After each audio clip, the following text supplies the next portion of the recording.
All right, here we back. We're back. And we're back. Right, we're live on Lampstand Lounge. Welcome everybody to the stream. If you just joined us, it means you've joined us at the beginning of the stream.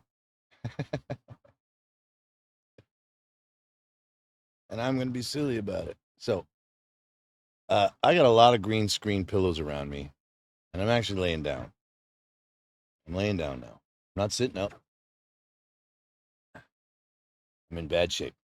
But as we're working through the Screwtape letters, there's some things coming to light. And there's some things that are very interesting in the patterns of this world my wife lives in. And I do see it happening with other people as well. I'm not really sure what I'm witnessing. But it's in the title. And when you guys see this cycle unfold, this weird circle, you're going to understand what I'm trying to fix here, what I'm trying to work with, what I'm trying to get through.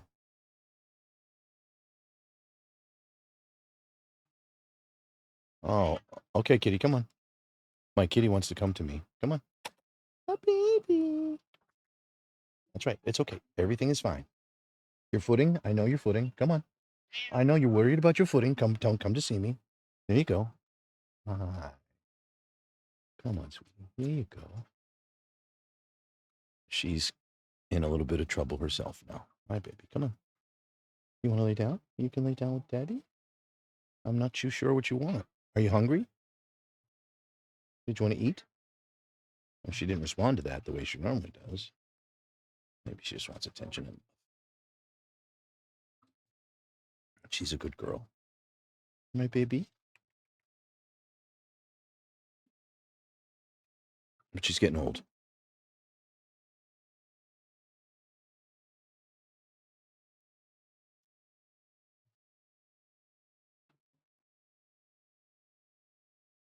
She's looking for mama care.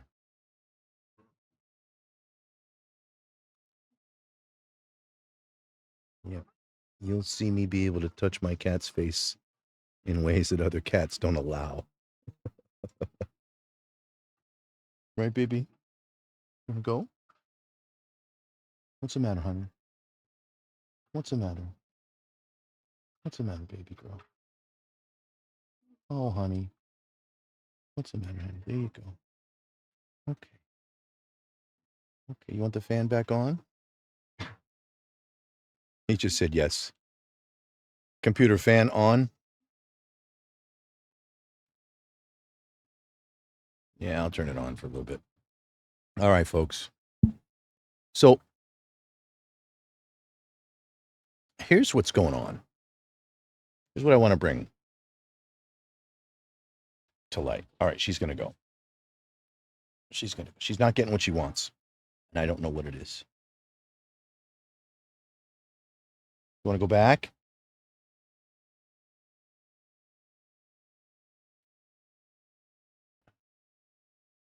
Maybe we'll just have to do a quick break here.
And we're back. It's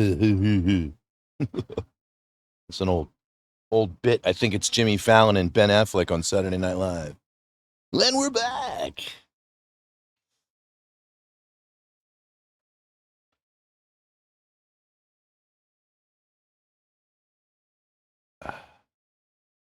I like my new DJ capabilities using the Pro AV1, tapping on the tablet, changing the playlist, bringing it right down to a nice, calmer tune, and then being able to just roll that tune down as a separate microphone input on my Focaster. It's very different from doing it the way we did it before, where every single web page, every single stream page had sources on it and internet sources, and I was getting like 20-30% in CPU and dropping frames, and man, oh man. So now, if you've just joined us, we had to take a small break because Bibu Cat came and visited.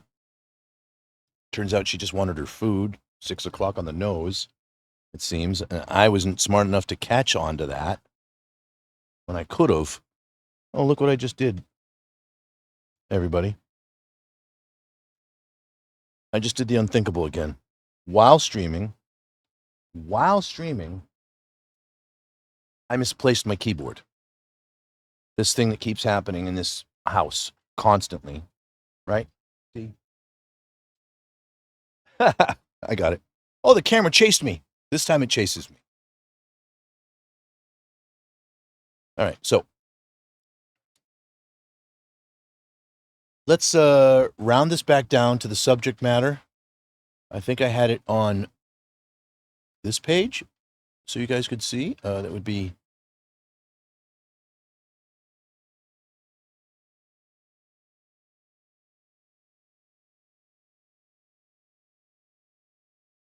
okay. So what we have to start with is something simple tonight.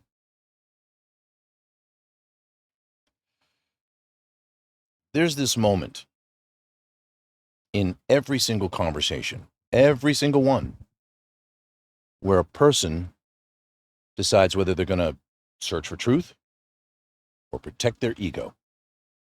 It's every single moment.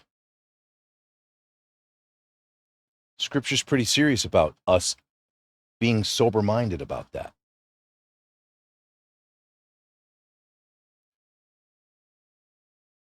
So, most of us, to be honest, we don't even notice that moment. It happens in the space between what we think, what we see, and then what we're willing to verify. Sometimes something seems wrong. Something looks strange. Something sounds off. Seems like, looks like, sounds like, right? And right there, a small but important choice appears. Do we pause and ask, is this actually true? Or do we react to the impression and treat it as fact? Healthy relationships survive because people are willing to investigate before they judge. They ask questions. They verify what actually happened. Now, here's the rub. Here's what happens in a narcissistic relationship. When the narcissistic dynamics enter the picture, something very strange happens. The very act that prevents false accusation, asking questions, becomes treated like an attack and viewed as a false accusation itself. This is what my wife would do all the time. Now, I want you to think about this before I dive into what I have for notes, okay? Because everything collapses at this point.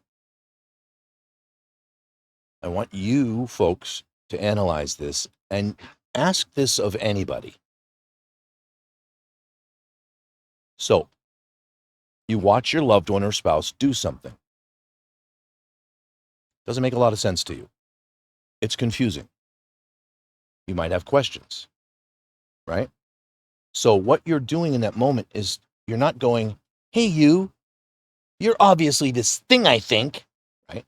You're not doing that. You're saying, hey, I see these things that are of concern. Okay, so that gets viewed as a false accusation. That's the way she would handle it. That's the way she would treat it. That's the way she would respond and say it. Okay? Well, what's the alternative, folks? Notice what she doesn't think about. The alternative is the thing that she's often guilty of. She sees something, it seems like, it looks like, it sounds like, and she never asks any questions. She just holds me accountable for what she thinks, what she feels. And that's wrong. You see that dynamic? So here, if I ask a question, if I ask you a question, is it a false accusation? If I don't ask this question, what am I left with? Let's take this question out of the equation. I see you do something. What am I left with? Speculation? Guesswork? Jumping to conclusions? Formulating opinions and conclusions based upon zero validation, zero verification? So would you like me to be just mad at you for whatever I think and feel? Would you like me to take the time to verify it? Would you like me to care enough about the relationship to say, hey, I know who you are, and I don't think you'd be doing this to me, so I'm going to give you the benefit of the doubt first, and I'm going to investigate, and I'm going to ask. Because I'm confused. I see this thing that you're doing. I don't understand it. I don't want to have these feelings. So you see what happens? She never asks any questions, and she holds me guilty and accountable for these things. And I always ask questions. And what does she do? She treats these questions as false accusations. And then she gives herself an out. No, don't have to repent now, right? If it's a false accusation, don't have to repent. You catching that? How hard that is to deal with? Because she's telling you you're guilty of this, right? You're guilty of it. And how is she telling you? No, she's not confronting you. She's not coming to you with concern. No, she's just treating you as if you're guilty and you don't even know what's happening. What did I do? I mean, that literally becomes your sentiment. What did I do?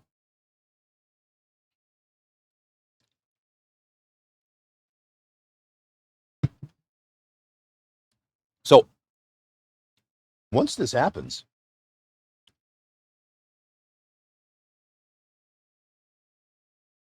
the entire process that leads to truth just collapses. So we're going to talk about this paradox. Why do narcissists treat simple questions like accusations? And how that logic trap slowly destroys the possibility of truth. So let's begin. Years ago, there was a children's television show created by Bill Cosby called Little Bill. In one episode, it's one of my favorites. I think the episode's actually called So. Isn't it called So, the whole episode, Devin, you think? It's like you can almost see it in your head. So? You can hear Bill saying it. It's a great episode. You know what? While I'm talking to you about this stuff, I'm going to see if I can actually find it. If there's anything I can find, it would be really, really cute to share.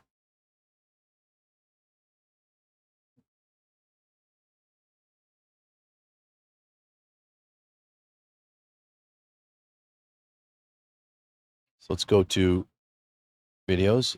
There might be just a little excerpt. Oh, is it the meanest thing to say? Is that it? That sounds like it might be it.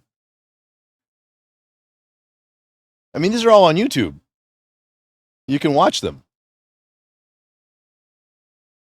So let me see. There's a lot of activity and a lot of this. And I'm looking.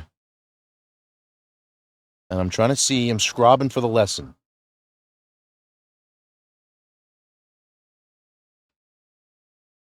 Nah, these are later episodes. This is not the one.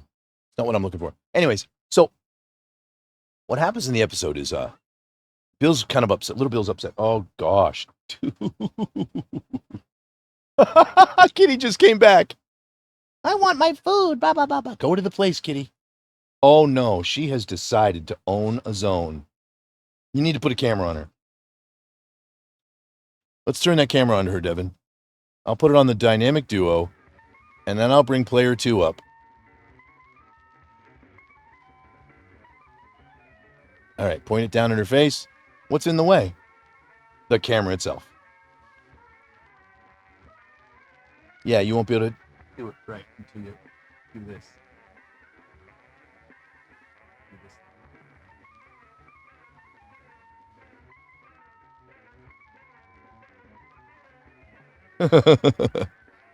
All right. We don't need her on camera. We definitely don't need her on camera. But she is actually back, folks. So there's Bibu Cat. The green screen thing is working for her. Her head is popping out of the box, Devin, because she's got the pillow behind her. Yeah. All right, kitty cat. You're a good girl. All right. Say goodbye to the kitty. Say goodbye to me.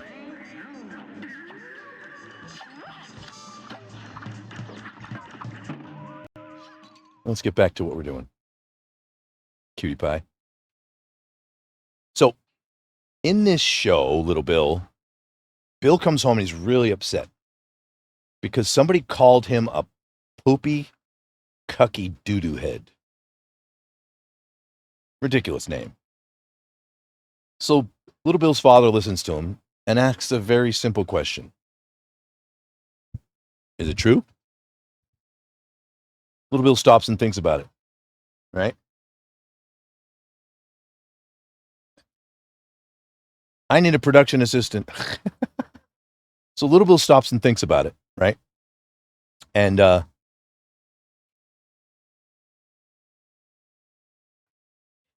he's like, of course it isn't true. He isn't this thing that the child used to describe him. He's not a poopy, cucky doo-doo head. So the father calmly explains something important to him. If someone calls you something that isn't true, you don't have to accept it. You don't have to.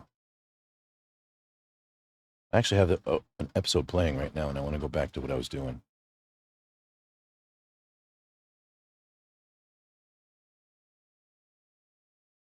Well, I got to, as a side note, just so you know, folks, I hate to say it, I was a big Kristi Noem fan, but something's happened, and she got fired today. Trump fired her.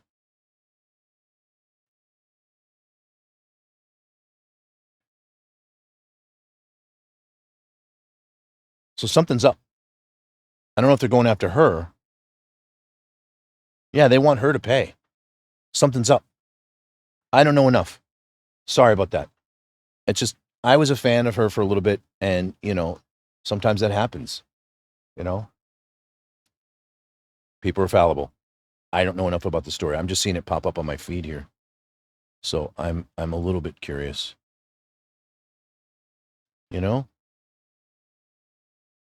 Very curious. I wish I had some commenters to tell me what's going on. That way I could, Oh, that guy we were talking to, the guy that from the video yesterday, hidden truths, some more stuff. He came up with a video today.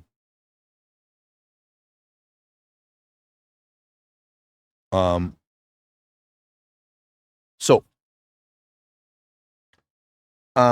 if someone calls you a name or something, says something, right, that isn't true about you, you don't have to accept it, right? But what if there's a voice in your head that's doing that? What if in the moment, any other type of moment, you're just saying to yourself, oh, I guess I'm just stupid, and you're walking away? What if you believe in this? What if we're past words people say, and you're into the realm of you're believing what they say, right? So the lesson's very simple. False accusations have no power if they're not true. Now think about how a healthy person would apply that lesson in adult life. If someone asks a question about something that happened, the response should be similar. If the concern isn't accurate, clarification solves the problem immediately. Truth clears the situation, right? So why does a narcissist think they're being falsely accused of something when it's a simple question first? I mean, it's strange. In the dynamic, instead of calmly clarifying what is true, the question itself somehow becomes offensive. And the person asking the question is treated as though they've already committed an attack. The reaction reveals a deeper problem. And that's what this teaching's about.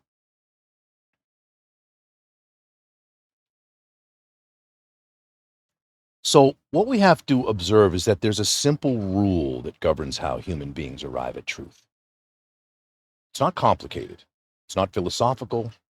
It's just the ordinary discipline that keeps families and friendships and communities from collapsing into suspicion. The rule is simple. When something appears wrong, you investigate before you judge.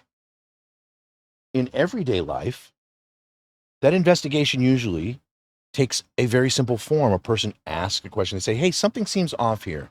Help me understand what actually happened. The question itself is not a verdict. It is the suspension of a verdict. It's the way of saying, I might be wrong, so let me find out before I accuse you of anything.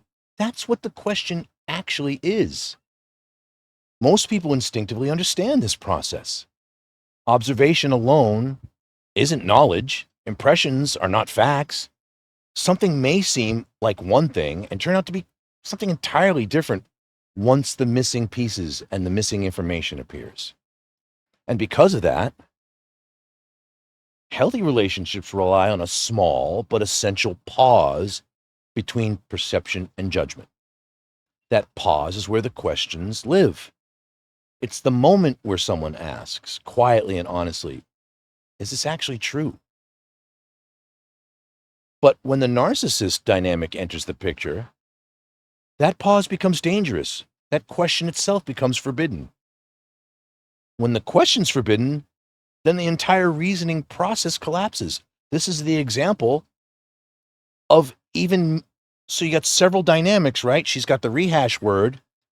She's got the concept of she doesn't really bring forth new nomenclature and naming conventions and words like that unless someone's impressed it upon her. So I ask certain questions, but look what happens. It all gets just shut down. I can't ask these questions. I got to clean my face off. Feeling greasy. Feeling super greasy. 1 second.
And we're back. All right, so I have to say this. It's weird. I'm going to say it. When you shave your cat's butt, it changes everything. Yeah, I'm sorry. She started to run into a problem, so I shaved the hair around the area. Problem solved. And she's inspired for some reason to now start cleaning in her old age. And now she's a joy to have around again because she's not stanky. Right, kitty cat? All right, so back to what is happening here. So let's dive into what the simple logic of investigation really is, right? Think about the situation in its most basic form. You observe something, it concerns you, maybe a task wasn't completed, maybe a statement sounded inconsistent, maybe something simply doesn't make sense to you. And at that point, you don't have a conclusion. You don't. You only have an impression. Now a choice appears. I can ask questions and verify what actually happens, or I can skip the verification process and jump straight into conclusions. So you must ask, what do you want? Do you want me to ask questions and get the verification? Or do you want me to jump to conclusions? And this is the space I keep catching the people that suffer from this problem in. You're getting bent out of shape because I'm asking you a question, and you're deciding to change my concern to complaint, hijacking words, letter 28 of Screwtape. And now you're just saying I'm complaining, right? And you're not addressing the grievance. You don't even have to think about it, right? So here I am just trying to understand something. And instead of having that understanding so I can draw the proper conclusions and become the right person for the situation for you in it, you change the whole dynamic completely, right? And the first thing you do is you think my questions are just false accusations, and then your entire system is just defense. You don't think that's very revealing about the truth that you don't want me to see? You're not really aware that this is happening. So, like I said, you can ask questions and verify, or you can skip and jump to conclusions. There's no third option, right? There's no third option. If you care about truth, you ask questions. You investigate. You say, hey, before I decide what this means, let me understand it. This is the ethical path. This is the path that protects the other person also from false judgment. But here's the strangest thing that happens in this narcissistic dynamic. When the questions are asked in order to prevent false conclusions, those questions are just reinterpreted as accusations. And then you can't bring that to the table and say, hey, you're doing this. The investigation itself is now treated as complete wrongdoing. I'm experiencing this with my son, Devin. I experienced it with Adrian. Sorry, not Adrian, with Vance. Subtle moments. They're different for each child. But for my wife, it was nearly everything now. The person asking questions is now told that by asking, they're already accusing. The mere act of seeking clarification becomes offensive, and suddenly the conversation is no longer about discovering truth. It's about defending identity, right? Back to Screwtape. At that moment, the entire logic of the situation flips completely upside down. Because now if questions are forbidden, what's left? What remains, folks? The only remaining method of reasoning is assumption. And this is not acceptable. Kitty's mad that I'm talking too much. You want to go, baby? Where are you going? You ain't coming here. What are you doing? You trying to get on top of me again? I'm not even going to play with you. You want to come? You come. Here's your path. You can come. Yeah. Come on, baby. I'll be quiet. I'll be quiet for you. I'm kicking the rig, too. I'm kicking the rig hard all over the place. Kicking screens, kicking cameras. She wants attention. She wants weird attention.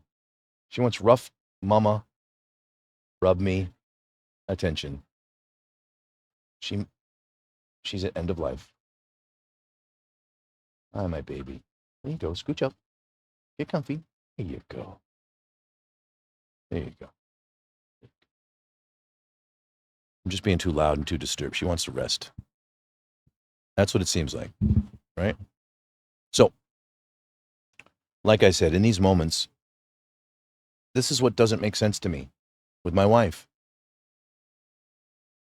Every time I would ask the questions, she would flip into this mode of this weird defensive structure because she thought she was being accused of something. And I was just trying to understand. That's all it really was I was just trying to understand. So, this is that paradox that often confuses people who are dealing with narcissistic reasoning. The narcissistic response rejects the very process that would protect them from misunderstanding. You see why it's mental? I don't ever understand it. Imagine someone saying the following: "You're not allowed to ask me any questions about what happened because that would be accusing me." At first, this kind of sounds like maybe a demand for respect, but if you follow the logic carefully, it produces the impossible situation. If a person cannot ask the question, then they can't investigate. If they can't investigate, they can't verify what's true. If they can't verify what's true, then the only way to interpret any event is to guess. And guessing means jumping to conclusions, and that's not respectful. So the rule becomes completely contradictory, right? Those 12 contradicting philosophies inside the head of those who are lost. The person who rejects questions is essentially saying, do not investigate, but also don't misunderstand me. That demand can't be fulfilled. That can't be honored. How does that even happen? That act prevents misunderstanding altogether. Asking questions has already been prohibited. She was here last Sunday, and I couldn't ask any questions. I couldn't ask her to consider that she's using rehash wrong and she got it from someone that doesn't know enough about the situation, and she needs to stop using the word because the word now shuts down talking about things, this investigation of these things that haven't been reconciled.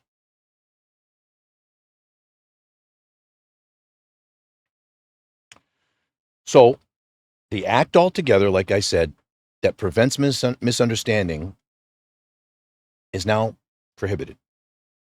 What makes this even stranger is that when someone asks questions and then discovers their concern was incorrect. Think about this one. The natural response should be relief, right? Being wrong about suspicion is good news.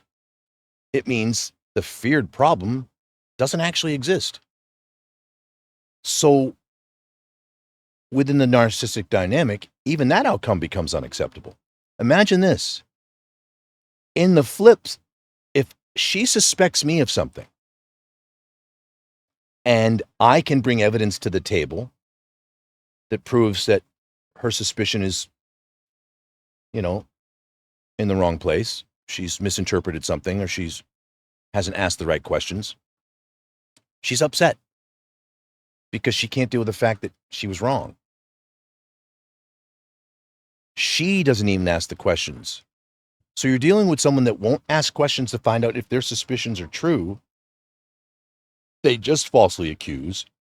And then when you ask them of things, they just say you're falsely accusing them there. I couldn't have a relationship with her.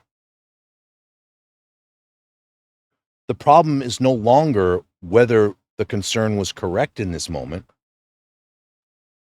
The problem becomes that the question was asked at all.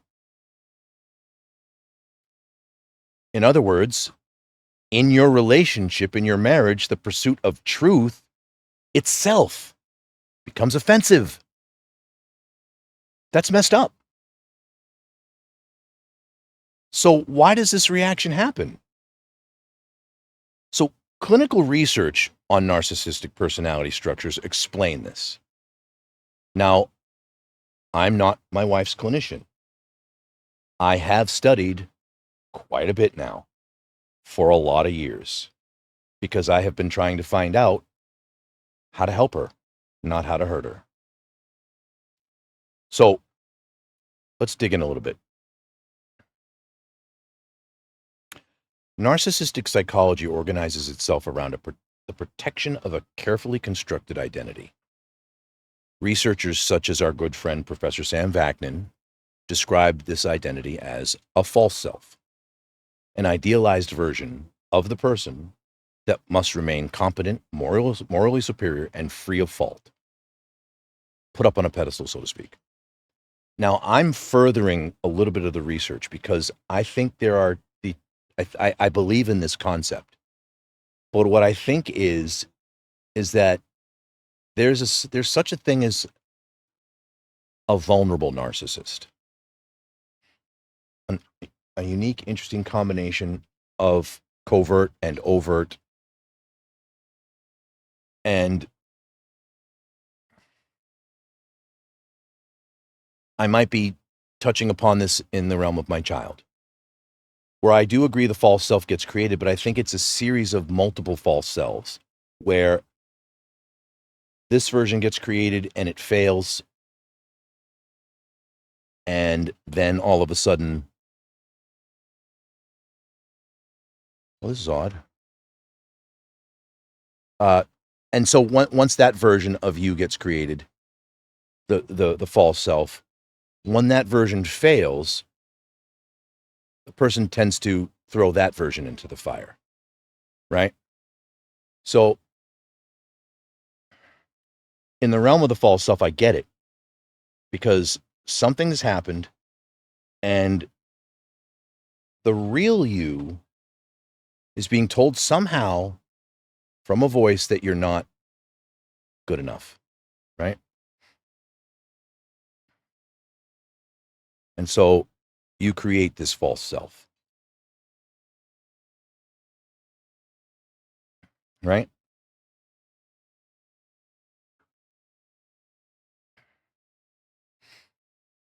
An idealized version. So then questions about behavior tend to threaten that structure. Even neutral questions that you might have can be interpreted as attacks on dignity or intelligence. The mind reacts defensively before the facts are even examined. And this is what I faced. I didn't know what was happening until I looked into it. I had to look into it. I had to dive in. Because if I didn't, what would I be doing? I'd just be saying, oh, she's this or she's that. And maybe I wouldn't be helping her. Maybe I wouldn't be able to get anybody to help her if I didn't find the truth. But there's something there that's just wrong. Instead of hearing, help me understand what happened, she hears something closer to, you did something wrong. That's how my son reacts. Once that translation occurs, the investigation can't even proceed. The conversation shifts from fact-finding to self-protection. And sometimes, in my experience, the person you're talking to just walks off. Ironically, this defensive reaction destroys the very process that could clear the person of suspicion. If questions are allowed, misunderstandings can be corrected immediately. If questions are forbidden, impressions remain unresolved and confusion just multiplies. The very defense mechanism to protect identity ends up damaging trust. So, this is where the insights from C.S. Lewis become relevant. In the Screwtape Letters, Lewis describes this strategy used by demonic tempters. Shift the humans away from asking what is true and toward asking what is socially acceptable or personally flattering or uplifting or what deflects the light away. Once that shift occurs, the search for truth quietly disappears. The person is no longer asking, is this actually what happened? They begin asking questions like, how does this make me look? Is someone criticizing me? Am I being disrespected? When identity becomes the primary concern, the investigation feels dangerous. Questions are no longer tools for discovering reality. They're perceived as threats to status. The result is a mind that just reacts to impressions instead of examining them. So everything I'm doing right, she does the opposite. Why? Once this pattern is established, a strange asymmetry develops. The narcissistic individual may draw conclusions about others based on only impressions. Seems like, looks like, sounds like. And those impressions quickly harden into certainty because that person doesn't do the bare minimums to even prevent themselves from being stupid. But when someone else attempts to verify a concern by asking questions, look then that narcissistic person also treats those questions as accusations. The two sides operate under different rules, and the same destruction occurs. One person says, let's verify before we conclude, which is right. The other person says, even asking the question is an attack, which is wrong. This cycle becomes endless because the mechanism that would resolve the misunderstanding, the investigation itself, is shut down by the narcissist. So it's self-sabotage. Their arrogance feeds their ignorance.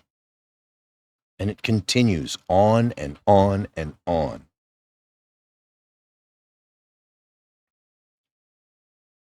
In any honest research for truth, friends, there must be a moment where you pause and ask, remember, is this actually what happened? That's the thing you have to ask. Is this true? Is this person really out to get me? Is this person trying to hurt me? Are they trying to uplift me? Because if you're just shutting down everything and you won't even let the person come to you and you're just, you're not in a relationship with that person. You're demanding that that person just give in to everything that you think and feel. You don't have to investigate any of it yourself, right? And if they investigate it, it's just a false accusation, right? And if they don't investigate it, you get to accuse them of jumping to conclusions and treating you poorly anyways. How convenient, narcissist.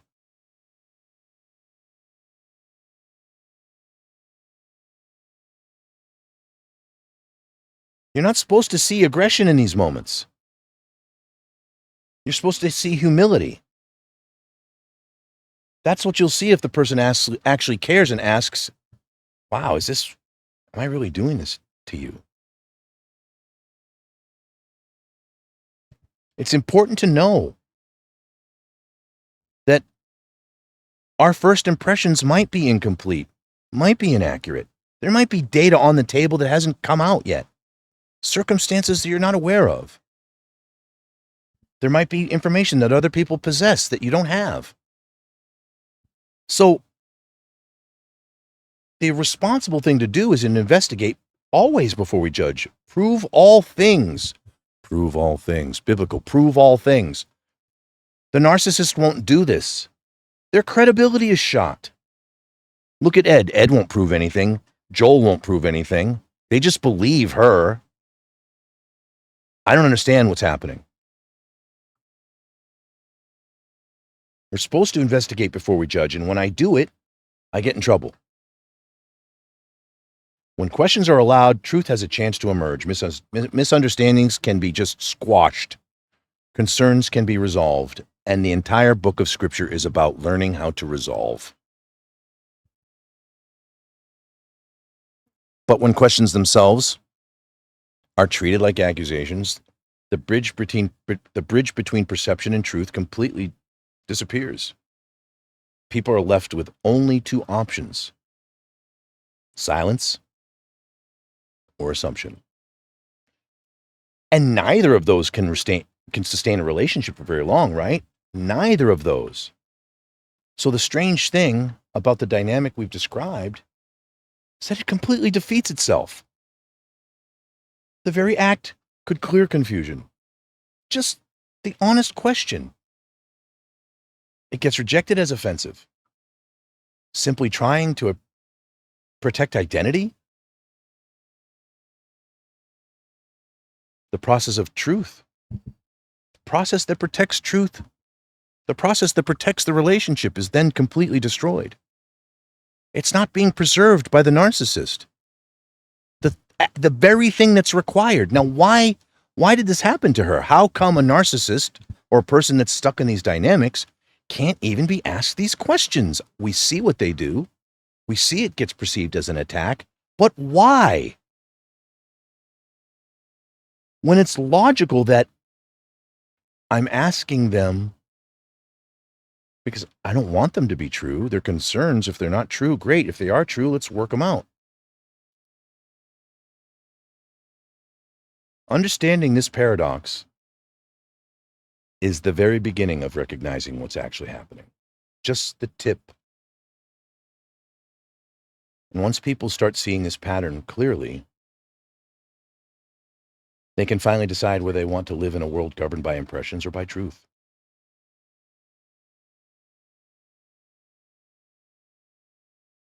So, I thought it was important to get this out there because I'm experiencing this dynamic on the daily. I'll say something to my son, and he'll take it to mean something else, and he won't care that he's wrong. And he'll get up and stomp, walk off, and act like a brat for hours. A 19-year-old boy won't have enough self-respect to preserve what's happening and allow someone to ask a question. They view the question as a false accusation, and then they're not capable of recognizing that the alternative would be to jump to conclusions, and they also would hate that. So why don't they allow asking questions? Why can't they see it? Now, I know we're not discovering how to fix this. Prayer, fasting, therapy, counseling, medication. I don't know. But truth requires humility, right? And asking questions are how we find truth. So, once again, thanks, folks. I appreciate your time. I appreciate you putting up with the errors and the issues and while we work out certain things. I mean, sometimes I might click on something and we might be on the wrong screen.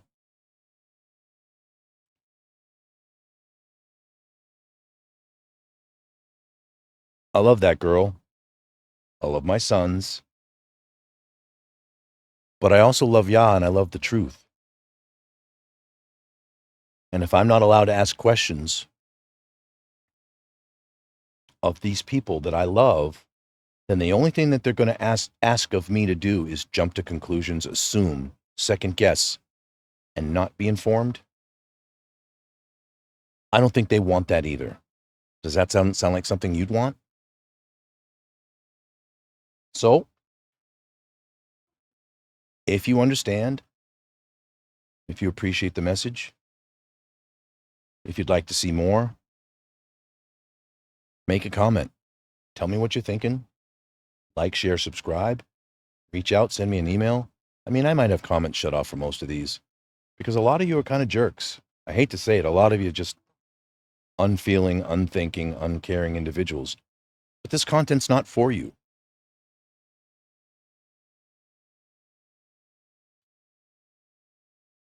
So, be safe, strength and courage,